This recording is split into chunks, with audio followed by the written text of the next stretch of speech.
মেয়েদের কয়েকটি হারাম নাম, যা আমাদের সমাজে খুবই প্রচলিত। ইসলাম এই নামগুলোকে হারাম করেছে, অথচ এই নামগুলো আমরা খুব আগ্রহ করে রাখার চেষ্টা করি। এই নামগুলো যদি থাকে তাহলে আজকেই চেঞ্জ করে ফেলবেন, কারণ ইসলাম হারাম করেছে। এর মধ্যে প্রথম নাম্বারে রয়েছে রিয়া। রিয়া অর্থ হলো লোক দেখানো। এই রিয়া যদি কোনো মানুষের ইবাদতের মধ্যে থাকে, তার ইবাদতই নষ্ট হয়ে যায়। রিয়া শব্দের আরেকটি অর্থ হলো অহংকার, অহনিকা। এটা যদি বাস্তব জীবনের উপর এর প্রভাব পড়ে, বিশ্বনবী সাল্লাল্লাহু আলাইহি ওয়াসাল্লাম বলেছেন, মানুষের নামের অর্থ, নামের প্রভাব তার বাস্তব জীবনের উপর প্রভাব পড়ে, যার কারণে এটা দুনিয়া আখেরাত ভালো নাম হলে উজ্জ্বল করে দেয়। যদি এটা খারাপ নামের অর্থ বহন করে থাকে, তাহলে দুনিয়া ও আখেরাত নষ্ট করে ফেলে। এজন্য আমাদের অর্থবোধক নাম রাখতে হবে। রিয়া নাম এটা রাখা যাবে না। দ্বিতীয় নাম্বার হলো আসিফা।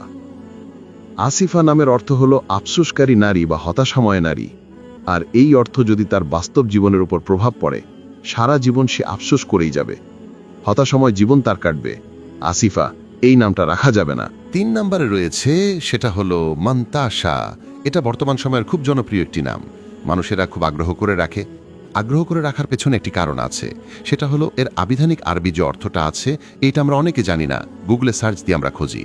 মান্তাসার অর্থ খুঁজতে গেলে গুগল বলবে এর অর্থ হলো সে গুরুত্বপূর্ণ বা মূল্যবান। এর অর্থ আসবে গুগলে। কিন্তু প্রকৃত আরবি অক্ষর আল্লাহ পাক সূরা আল ইমরানের মধ্যে বলে দিয়েছেন, এর আবিধানিক আরবি অর্থ হলো যে তুমি যা ইচ্ছা তাই করো, তুমি যা ইচ্ছা তাই করো। আল্লাহ পাক বলেন, আমি যাকে ইচ্ছা সম্মান দান করি, যাকে ইচ্ছা আমি বেহেশত দান করি। এই মান্তাসা নামটা আমরা এটাকে খুব বেশি ব্যবহার করি। আমরা ভাবি আরবি কোরআনের মধ্যে আছে নামটা, কোরআনে থাকলে সেটা ব্যবহার করতে হবে, বিষয়টি এমন নয়। কোরআনে খিঞ্জিরের কথাও রয়েছে। মানুষ তো ইচ্ছা করে এই নামগুলো রাখবে না। অতএব অর্থটা কোনটা এটা আমাদের খেয়াল রাখতে হবে। 4 নম্বরে যে নামটি রাখতে আমাদের সমাজে দেখা যায় খুব, সেটা হলো মাসুমা।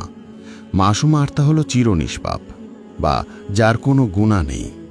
নিষ্পাপ এটা কোনো মানুষ হতে পারে না, নবীরা তারা একমাত্র নিষ্পাপ। একমাত্র মানুষেরই কম বেশি গুনাহ থাকবে। অতএব এই নামের অর্থের দিক বিবেচনা করে ওলামায়ে কেরামগণ বলেন এই নামটি রাখা যাবে না। 5 নম্বরে যে নামটি, সেটা হলো মারিদা। এই মারিদা শব্দের অর্থ হলো অসুস্থ, রোগা। সে সবসময় অসুস্থ হয়েই থাকে, এরকম একটি অর্থ বহন করে। অতএব এর অর্থের প্রভাবটাও যদি মানুষের জীবনের উপর পড়ে, তাহলে সে অসুস্থ হওয়ার সম্ভাবনাই বেশি থাকবে। নবীজি সাল্লাল্লাহু আলাইহি ওয়াসাল্লাম বলেছেন, নামের অর্থ এর প্রভাব মানুষের উপরে পড়ে। 6 নম্বরে আরেকটি নাম, সেটা হলো সাহেনা। সাহেরা এই নামটিও অনেকের দেখা যায়। অনেকে বলেন নবী ইব্রাহিম আলাইহিস সালামের স্ত্রীর নাম ছিল সাহেরা, কিন্তু তার নাম ছিল সারা বা সারা, এই নামটি তার ছিলেন। অতএব সাহেরা অর্থ হলো জাদুগ্রস্ত নারী, যে জাদু করে এমন নারী। নবীজি পবিত্র হাদিসের মধ্যে এবং আল্লাহ পাক কোরআনের মধ্যে বিভিন্ন জায়গায় জাদুগ্রস্ত নারীদের ব্যাপারে কথা বলেছেন এবং তাদের উপরে অভিশাপ করা হয়েছে। অতএব সাহেরা নামটি রাখা আমাদের উচিত হবে না।